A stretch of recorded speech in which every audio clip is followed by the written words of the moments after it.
Kita baca Al-Fatihah dulu buat pengarang bukunya, sing mudah-mudahan bermanfaat. Mudah-mudahan sampai 10 tahun kemudian habis nih buku kita garap. Kalau masih pada hidup. Al-Fatihah li Al-Alamah Syekh Salim bin Samir Al-Hadrami. Nafa'ana Allah bi'ulumihi. Al-Fatihah. Bismillahirrahmanirrahim. Alhamdulillah rabbil alamin. Ar-Rahmanir Rahim. Maliki yaumiddin. Ihdinas siratal mustaqim. Siratal ladzina an'amta 'alaihim ghairil maghdubi 'alaihim waladdallin. Bismillahirrahmanirrahim. Qala Allah Ta'ala likullin ja'alna minkum syir'atan wa minhaja. Alhamdulillah rabbil alamin wa bihi nasta'in ala umuri dunya waddin. Wa sallallahu ala sayyidina Muhammadin khatamin nabiyyin wa alihi wa sahbihi ajma'in wa la hawla. Faslun arkanul islami khamsatun syahadatu an la ilaha wa anna muhammadar rasul wa iqamus salati wa ita'uz zakati wa saumu ramadhana wa hajjul baiti man istata'a ilaihi sabila. Pasal rukun Islam ada berapa? Pintar anak-anak. Ada berapa rukun Islam? 1, 2, 3, 4, 5, 6. Hampir ketipu. Faslun arkanul imani baru ada yang pertama antuk minabil wa malaikatihi wa kutubihi wa rusulihi wa bil yaumil akhiri wa bil qadari khairihi wa syarrihi. Udahlah gitu doang, enggak usah dihafalin, Pak. Puyeng ntar Bapak. Faslun wa makna la ilaha illallah la ma'bud fil wujud bihaqqin illallah. Pasal makna la ilaha illallah adalah artinya secara umum dalam semua buku, tidak mungkin tidak. Tafsirannya adalah tidak ada yang patut disembah kecuali Allah Subhanahu wa ta'ala. Kalau kalangan santri nggak cukup sampai sini, dia harus diperinci kalimatul la-nya apa, ilaha apa, ilahnya apa, Allahnya apa. Kalau kemudian dilanjutkan kemudian dalam ilmu tasawufnya, la ilaha illallah ada 12 huruf, lam, alif, lam lagi, ha lagi, alif lagi, lam lagi, alif lagi, alif lagi, lam lam ha. Lam itu 30, alif itu 1, ha itu 5. Abajadun hawazun hatoyakun lamanun sa'afasun korosun tatakhodun dozogun. Ini kan lagu Jawa, Pak. Kagak ada yang hafal. Maulaya sholli wa sallim daiman abada ala habibika khairil khalqi kul. Alif 1 rumusan arkomnya. Terus sampai ke sana sama dengan 12 huruf. Kalau dikali-kali maka kemudian zikir la ilaha illallah dikali-kali menjadi 165. Maka minimum kita membaca la ilaha illallah di Indonesia karena banyak para mutasawwif, orang-orang thariqah, minimal 165. Kalau dikali-kali menjadi 100.000 sekian. Ditambahkan dengan zikir ya latifu ya latif, latif, latif. 129 jika dihitung menjadi abajadun sama dengan di 129 dikali 129 sama dengan kalkulator.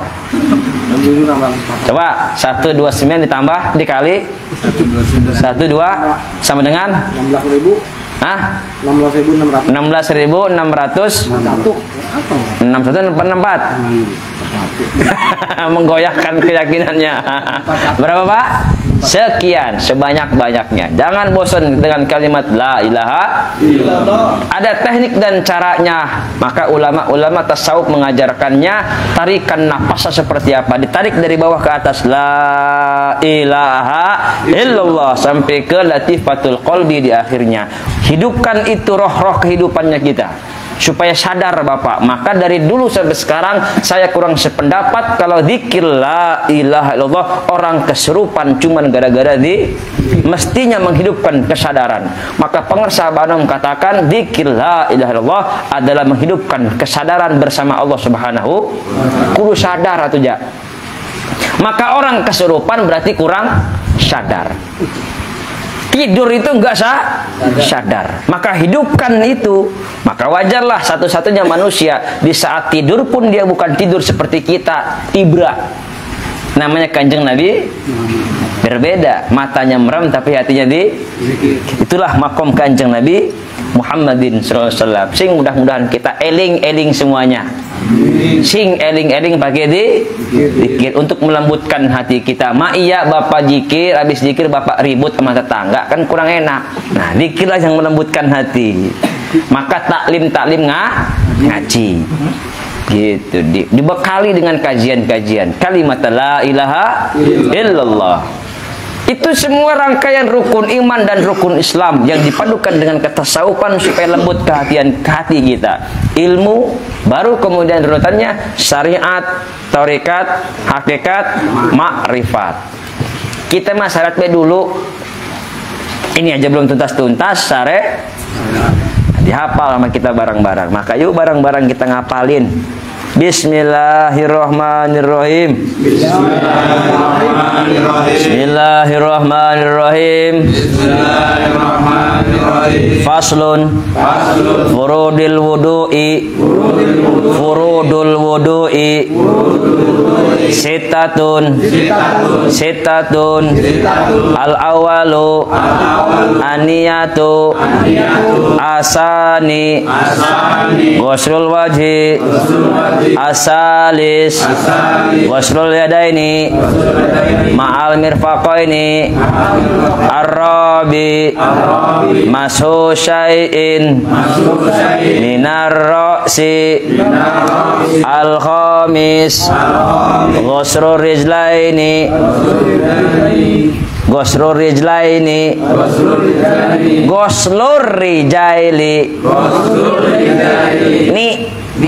dah ma'al ka'baini asadis at-tartib.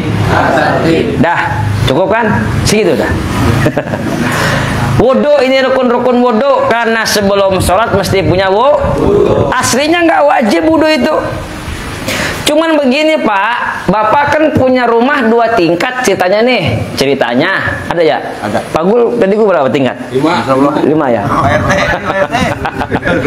Kalau andai kata rumah Pak Gun lantainya 2 tingkat, ora ada tangganya, naik apa coba?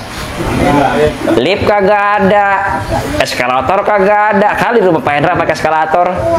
Ilaha illallah, sombong amat.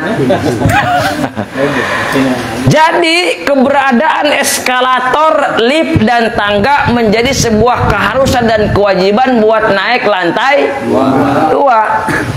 Gitu. Tadinya nggak perlu, kalau Bapak punya ilmu kanuragan buat meringankan tubuh, lari aja terbang. Gitu. Pak Hendra dia punya ilmu ini, dia meringankan tubuh. Walaupun gede gini dia ringan sebenarnya.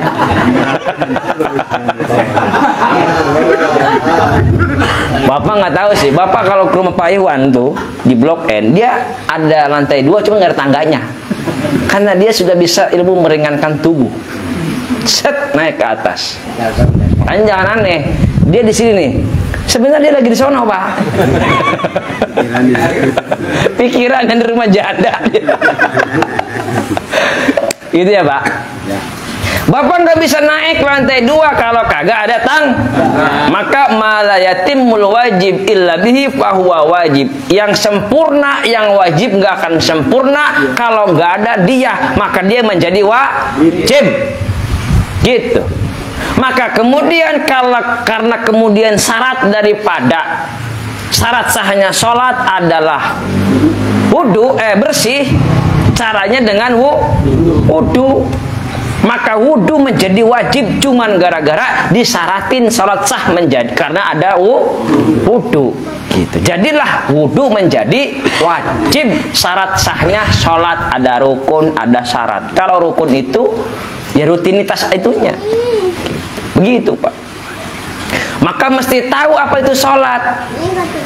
Bareng-bareng. As-sholatu hiya aqwalun wa af'alun muftatahatun bitakdiri wa mukhtatamatun bitaslimi. Artinya ada di teks bawah. Nanti lihat di YouTube Ngaji Santri Channel. Gitu. Jadi salat itu tadi artinya adalah ucapan dan perbuatan yang dibuka dengan takbir Allah dan diakhiri dengan salam. Jadi kalau belum takbir Bapak mau sholat masuk ke masjid, kalau kata tidak Pak Iyas, sebelum sholat Bapak nyanyi dangdut, hukumnya? Hukumnya? Boleh. Cuman iya ya Pak, Bapak mau takbir nyanyi dulu. Iya. PA itu. Sah apa enggak Pak? Sah apa enggak? Boleh. Kan belum masuk sholat Pak. Ingat sekali lagi rumusan sholat. Tadi apal ya. Kalau enggak bahasa Indonesia, bahasa Arab ya bahasa inilah. Bahasa apa tadi? Bahasa Indonesia. Sholat adalah dibuka dengan perkataan dan ucapan. Satu tuh. Perkataan dan Allahu Akbar. Lah kalau Bapak diem baik mengkenang baik begini itu namanya bukan sholat. Kudu ada ucap. Dan kudu ada gerakan. Begini gerakannya. Ulama berbeda pendapat, nanti mau begini atau bagaimana. Asal jangan begini aja udah. Nanti mau begini atau begini terserah. Mau pakai madhab apa nantinya. Itu namanya perbuatan tuh Pak Aril. Kudu ada gerakan, kudu ada ucapan. Ngikutin Nabi, karena Nabi katakan sallu kama ra'aitumuni usolli. Salatlah kau seperti aku salat. Cuma ulama nanti berbeda pendapat karena sahabat ada yang mengatakan begini, ada yang begitu. Athar hadis namanya. Makanya pentingnya bermadhab. Gitu. Repot kalau mau madhab. Apa yang rame-rame kemarin, madhab kemarin tuh. Aduh, rame lagi beda. Begitu. Aqwalun muftatahatun bitakbir, dibuka dengan takbir. Jadi kalau Bapak belum takbir, belum dikatakan sholat. Wa mukhtatamatun bitaslim, dan ditutup dengan abis assalamualaikum, assalamualaikum. Yang ke kiri itu yang ke kanan. Jadi kalau Bapak pakai yang kanan doang beres. Masalahnya PAB yang sudah dipakai. Assalamualaikum, assalamualaikum, dahan. Begitu assalamualaikum Bapak habis main karambol sama enggak? Ini Bapak lagi sholat nih. Coba praktekin dah. Bertiga, berempat dah. Kan main karambol berempat ya? Yang satu imam, yang tiga. Udah assalamualaikum, dahan. Kebetulan Bapak niat di samping itu ada kerambol, langsung assalamualaikum ambil, sah apa enggak Pak sholatnya? Sah. Main kerambol aja sah, apalagi salaman sesama-sama kita. Simple. Bukan runutan sholat dan bukan bid'ah aja, lalu mudahan sholatnya. Saya mau tanya, tadi saya datang salaman apa kagak? Nah, karena saya lagi pegel kaki, sama kata dia, pegel kaki saja soalnya. Punten. Saya salaman sama Pak Digul. Sah apa enggak, Pak? Sah. Ngapain ngomong sah, Pak? Lawang ini bukan hukum. Ampun, cuman salaman habis sholat makanya didebatin karena nggak ada hukumnya. Oi, sholat itu hukumnya sah atau tidak? Sah. Haram atau halal? Dan lain-lain. Tapi salaman nggak ada hukumnya, Mas. Maka habis sholat, habis salaman boleh. Udah nggak mesti ngomong boleh juga sih. Nah, memang nggak ada hukumnya. Habis sholat dikir boleh apa enggak, Pak? Boleh. Kamar mandi? Boleh. Berhubungan sama istri? Boleh. Ini Bapak habis sholat nih, udah ngebet banget, assalamualaikum, langsung buka baju, boleh apa enggak, Pak? Boleh. Berhubungan azan boleh, apalagi dikir. Ribet dah Mas hidup. Sim. Karena prinsipnya sholat itu rangkaiannya Bapak takbir, tutup salam, selesai sholat. Tambahin yang lain silakan aja, nggak ada hukumnya gitu. Kecuali Bapak habis sholat, assalamualaikum, ambil daging yang B2 Bapak makan, haram, cuman bukan sholatnya sah. Ini sama kayak bapak gini nih, kan saya bingung. Ustaz hukumnya apa? Lah apa hukumnya? Bapak lagi puasa Ramadan. Bapak kagak sholat, tukang ngebohong, korupsi. Ada yang nanya, Ustaz gimana hukumnya puasa? Hukumnya apa Pak berarti Pak? Sah apa enggak Pak? Sah. Sah kan? Bapak puasa, man kagak sholat, hukumnya apa Pak? Kenapa sah? Karena bapak nggak ngerokok, nggak minum, nggak ngopi, nggak madang. Simple. Lah ngomong fikih, pertanyaannya Ustaz nggak sah dong. Saya bilang sah, mau pokok hukum apa bro? Adapun kemudian pahalanya nggak dapat, itu bukan ranah fikih. Bapak lagi puasa, emang sih bapak kagak jolim gitu, kagak batal gitu ya. Cuman gerendang bae sama orang. Gerendang bae lagi puasa. Ngeliat bini sebel baik bawahnya, ngeliat tetangga sebel baik bawahnya. Maka di kita itu diajarkan tidak membenci ahli maksiat, justru menyayangi ahli maksiat. Thariqah kita batal kalau kita membenci ahli maksiat. Karena ketika bapak membenci ahli maksiat, sebenarnya bapak sedang merasa sok paling ahli ibadah. Yang dibenci perbuatannya supaya bapak kagak ngelakuin. Orangnya mah jangan karena hidayah milik Allah. Jadi bingung sekarang ditanya hukumnya apa? Ya nggak ada hukumnya. Beda kasus. Begitupun bapak soal sholat kagak ada hukumnya. Tadi mah mau main gapleh kek, mau main trabol ke habis salam sabodo. Karena rangkaian sholat dari takbir sampai salam. Lebih dalam lagi nanti kan yang dituntut itu kan kekhusyuan Pak. Khusyuk itu apa? Kagak yang tahu. Sekarang al khusyuk wal khudu, khusyuk kepada Allah Subhanahu wa ta'ala. Bapak lagi sholat, pikiran kemana-mana. Udah mikirin jemuran, mikirin duit, mikirin utang. Bahkan sebelah bapak sholat kudima beda sholatnya ya ilaha illallah. Kira-kira sah apa nggak sholatnya? Man kemana otak lu pada gitu. Lah kagak bener pahalanya. Nah baru ngomongin paha. Jadi yang belum tentu bapak yang baik bener kena otaknya traveling kemana-mana. Lagi Pak Iwan janda mungkin. Begitu, maka ada sopan santun, nanti adab-adab. Kalau bisa, kalau bapak pakai kaos, dibacaan di apa nih? Di kaos bapak ada tulisannya kayak di mobil truk gitu ya. Kalau bisa jangan di depan. Gimana Pak? Wah, nanti bukan amin dia ngeliat tulisannya itu baca jadinya. Mending kalau bagus, kalau jelek. Tapi sah apa nggak sholatnya? Sah baik. Saya mau tanya sama bapak. Saya besok sholat pakai singlet. Saya buka, nutup sampai mana nih?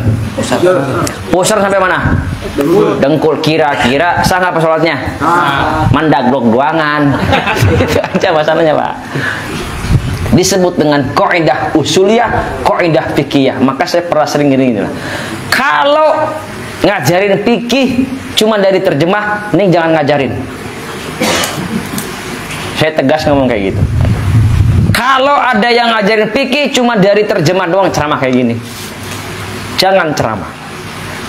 Karena yang saya jelasin tadi adalah produk. Tapi kalau tidak menguasai ilmu alatnya, bagaimana urusannya? Saya mau tanya, fikih itu seperti kopi. Sebelum dikasih ke saya, di belakang ada yang pertama dituang, diambil gelasnya, diambil sendoknya, diambil kopinya, kemudian diambil gulanya. Kopinya 2 sendok, gulanya setengah sendok. Ini kayaknya sama nih. Kemudian dituangin kemudian diaduk. Berapa kali aduk kan? 21 kali. Hasbunallah wa ni'mal wakil, hasbunallah wa ni'mal wakil. Kali dicecek Pak. Terus diminum sama kita, dibawain. Maka proses dari ngambil gelas sampai dibikinin jadi kopi disebut dengan usulul fikih. Saya minum udah jadi fikih. Halal, haram, mubah itu produk. Sebelumnya jadi ada gorengannya dulu. berapa takarannya. Itu disebut dengan nanti mereka yang membuat mujtahid. Zaman dulu nggak ada namanya heroin, narkotika, sabu, bagi Pak Digul, ganja. Dulu adanya khamr. Kalau gitu halal dong namanya as-sabuiyah, al-ganjaiyah, apalagi tadi Pak? Ekstasiah. Wah, Ustadz sesat ngehalalin. Nggak ada apa tadi Pak? Ekstasiah. Berhubung kita pakai disebut dengan qiyas. Kalau khamr yang dikit banyaknya jadi diharamkan dan nggak sampai orang celeng. Celeng sih Pak? Gitu tak? Apalagi ekstasi yang menghilangkan akal sehat Bapak. Maka itu lebih berbahaya. Ngegampar orang tua itu boleh Pak. Wah, potong tak videonya Pak. Sekali lagi, ngegampar orang tua Bapak hukumnya boleh Pak. Ngegampar orang tua Bapak hukumnya boleh. Kalau cuma belajar itu doang, maka kemudian di dalam Al-Quran ngomong itu diharam, orang tua Bapak nyuruh males amat, hukumnya haram. Sekali lagi, aja hukumnya haram. Aja haram, apalagi ngegampar. Disebut dengan kias aulawi, lebih parah lagi. Kalau saja haram, maka apalagi apalagi ngusir dan lain-lain sebagainya. Itulah hukum dari awal dibentuk seperti itu. Jadilah haram seperti itu. Itu produk namanya. Itulah fikih. Maka itulah sholat Pak yang harus kita ketahui. Maka untuk rangkaian sholat yang tadi didahului dengan amaliyah-amaliyah. Yang pertama harus tahu wudu. Nah, tadi saya bilang kalau ke rumah Pak Digul nggak ada tangga, nggak ada lift, nggak ada eskalator, gimana saya naik ke tangga duanya? Ya, nggak bisa kan? Maka harus ada tangga di rumah Pak Digul. Maka buat sholat yang rukun saja harus bersih. Kemudian ada kaifiatnya dari Nabi Muhammad. Al-Quran mengatakan ada rangkaian sebelumnya. Disebut dengan wudu. Karena sholatnya 5 waktu, nggak mungkin kemudian. Nah inilah dilarangnya gini. Kalau bebersih harus mandi doang, ya Bapak setiap sholat pakai mandi. Maka diajarkan di dalam Al-Quran, kalau mau sholat idza qumtum ilas sholati fagsilu wujuh, basuh mata, basuh muka, terus. Maka kemudian di sini diajarin pertama sebelum wudu ada namanya niat. Niat. Ya, jadi ini bapak-bapak kan udah punya bini semua nih ya. Ya udah pasti berhubungan badan. Yang membedakan wudhunya bapak dengan wudhu sholat apa Pak? Kapan niat? Ini dulu dah. Niat kapan Pak? Niat kapan Pak? Wudhu itu bebersih badan dengan anggota tubuh yang wajib dibasuh dan yang sunnah. Yang wajib apaan tadi? 1 habis muka, 2 tangan, terus apa nih? Kepala, terus telinga wajib. Kaki. Kalau saya kekurangan air Bapak, wudunya jangan anything lah. Saya pernah dimainin sama Kiai dulu, Pak Mujahid namanya, di pesantren saya. Buka keran itu kegedean, 2 melin tuh, badir itu namanya. Padahal airnya banyak gitu. Yang wajib Bapak basuh berapa biji? 1, 2, 3, urutan 1, 2, 3, 4, 4. Berapa biji berarti? Tuh yang dibasuh. Tambahin di depan niat, di belakang tertib. Maka syarat syarat wudu ada 6. Sekali lagi, yang wajib dibasuh berapa biji? 1, 2, 3, 4. 4 gua ngapalin tuh. Di dalam fikih madzhab Syafi'i tambahin 2 di depan sama belakang. 1, 2, tertib belakangnya. Jadi ada berapa? 6. Nah, kita ulangi. 1, 2, 2, 3, 4, 5. Masih belum connect semuanya biar connect. Ntar kalau ditanya berapa syarat wudu, 12 PA. Nah, jadi Bapak sudah melebihi pesantren yang X itu. Yuk, syarat wajib wudu ada berapa biji? 4 dulu dong. Apa yang dibasuh? 1, 2, 3, 4. Tambahin 2, belakang sama depan sama belakang. 1, 2. Iya sih, sering salah sih ya nanya ya. Kasar cuma nambahin 2 jadi 6 dong. Jangan langsung tertib, habis teman-teman. Ulangi sekali lagi. Hafal kan gampang. Pikir begini enak apa gitu. Kita kalau ditanya sama anak bapak enak. Tanya bini bapak enak gitu. Ini yang nggak boleh lewat pak. Yang kalau bapak kuping nggak kebagian air nggak apa-apa, nggak dibasuh. Kalau yang wajib doang. Gitu. Lagi, ada berapa biji syarat sah wudu? 1, 2, 3. Yang wajib, maaf, bukan syarat sah. Yang wajib wudu ada berapa biji? 1, 2, 3, 4. Tambahin 2 biji depan belakang. 1, 2, 4, 3, 4, 5, 6. Pinter anak-anak. Tuh Pak, gitu dong udah bisa. Udah, lulus besok ujian. Alhamdulillah. Gampang belajar fikih itu. Asal Bapak sambil ngerokok. Jadi enak. Otaknya jalan. Gitu Pak, Aril. Dah, selesai. Jadi Bapak santri Darul Azmi tua udah. Begitu niat Pak. Nah, baru kemudian udah ya, jangan banyak ya. Tapi lupa semua lagi jangan tadi. Ini mas seringin aja. Kapan Bapak niat sholat? Niat sholat, niat wudu. Saat basuh muka. Gimana niatnya? Itu yang lagi rame soal niat. Niat tuh diucapin apa di kolbu katanya? Sok banget kayak kolbunya bisa aja itu. Emang kolbu di mana Pak? Saya tanya. Kolbu mana kolbu? Jantung apa hati? Sombong banget makanya. Makanya kalau belum bisa ucapin, belajar. Sombong mati. Dalam hati kalau ucapin, ilah kayak tahu beda hati di mana. Ulama itu udah ngajarin pakai talapuz, mandub sih hukumnya. Enggak wajib. Kagak wajib mandub. Nah karena saya tanya Bapak nih. Ini saya ngomong nih. Kira-kira hati saya kemana Pak? Tahu nggak? Gua emang Bapak siapa? Wah paranormal Bapak. Hati dia nggak ada yang tahu Pak. Saya ngomong A, hati saya ngomong hati ini Pak, ini pikirannya Pak. Gak ada otak lu pikiran di sini.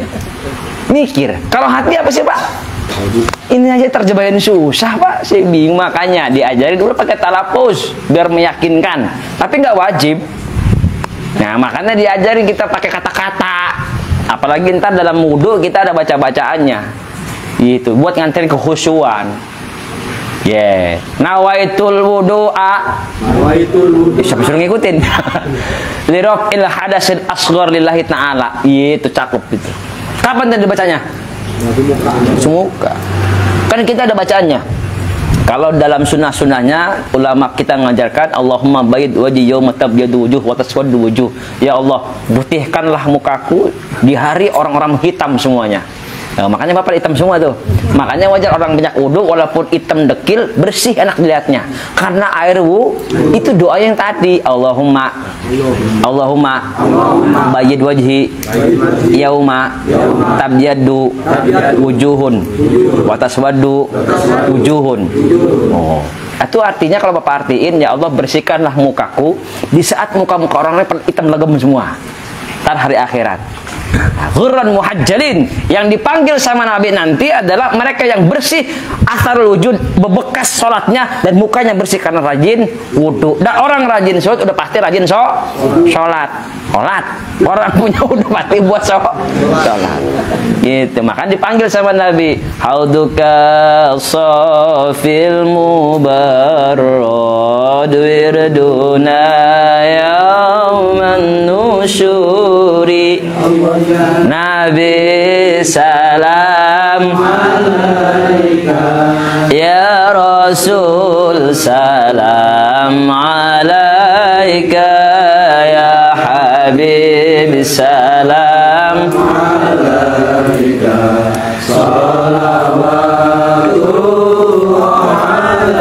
tuh begitu tuh maksudnya tuh Mahalul Qiyam tuh ada bacaannya tuh, ada artinya supaya di akhirat nanti kita dikasih seteguk air plus buat wudu biar bersih muka kita di saat orang-orang udah pada hitam semuanya karena kemunafikan di dunia akhirat gitu. Jadi majlis selawat, majlis dzikir, tambahkan majlis ilmunya supaya dapat ilmunya juga. Seperti itu Pak, harus dipahami pelan-pelan. Maka pentingnya kita membersihkan, memberisi wudu dengan benar gitu. Wudu kita dari mulai lapak tak sunnahnya. Apa nih kita nih, ngapain nih? Enggak salah, pertama ngapain dulu? Bapak dari rumah datang, kalau bisa dari rumah punya wudu, ya kan? Jadi langkah Bapak itu udah dihitung pahala tuh. Saya begitu, saya kalau lagi di kantor, di atas tuh mengambil wudu, ke masjid sudah punya, mantap itu. Bapak gitu, pertama ngirit air di masjid. Hitungan amat Pak. Yang pertama Bapak lakuin ngapain kalau mau wudu? Ngapain Pak? Satu, buka keran, sing-singan lengan baju, keluar air, lihat airnya, bacain doa tuh air. Allahumma ja'al hadal ma' tahuron. Ya Allah, jadikan air ini suci dan menyucikan. Karena nanti pembahasan air ada air yang suci dan mensucikan, ada air yang suci tapi tidak bisa mensucikan. Suci apa enggak nih? Suci. Tapi bisa buat wudu gak? Ya. Gua lah kebangetan amat. Udah disemutin semua ntar. Ini air suci apa enggak? Suci. Mencucikan enggak? Mencucikan.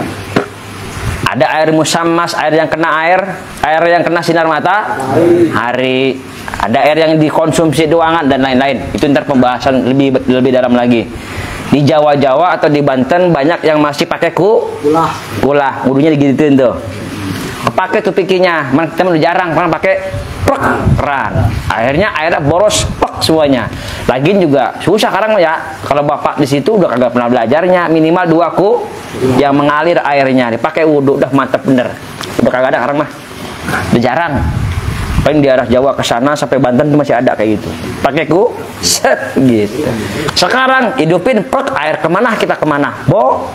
Boros. Kecanggihan zaman tidak semua ada nilai kebaikan, tapi itulah untuk mempermudah saja. Walaupun air semakin boros airnya. Gitu. Makanya kalau Bapak pakai kulah, ambil gayung. Itu resiko pakai keran. Ya, tapi tidak apa-apa, itu mempermudah saja. Karena kalau saya pakai kulah kan kagak ada tempatnya juga, apalagi di gis. Susah udah. Kudu pakai ke keran. Setelah itu Bapak gosok-gosok tangan. Allahumma hfaz yadayya min ma'asika kulliha, doanya. Ya Allah, jagalah tanganku dari kemaksiatan, nyemek-nyemek yang kagak puguh lagu, ngambil yang bukan haknya. Tuh doanya tuh. Allahumma hfaz yadayya min ma'asika kulliha, ya Allah, jagalah kedua tanganku dari kemaksiatan. Setelah itu baru kemudian ngapain? Kumur. Apa doanya? Nah, nanti baiklah itu mah. Kan tulisin nama Pak Digul, dia udah hafal soalnya. Nah, ini sekilas doang.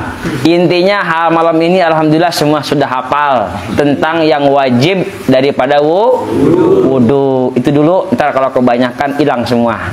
Insya Allah bulan depan saya tes ulang. Nanti akhir semester saya ujian. Ada berapa rukun yang wajib dalam wudu? 1, 2, 3, 4. Nah, tambahin 2 depan belakang. 1, 2, 3, 4, 5, 6. Udah bisa debat sama ponpes yang kemarin viral itu. Ya, hafal kan? Alhamdulillah. Dah, sing berkah semuanya. Diingat-ingat nih ilmunya.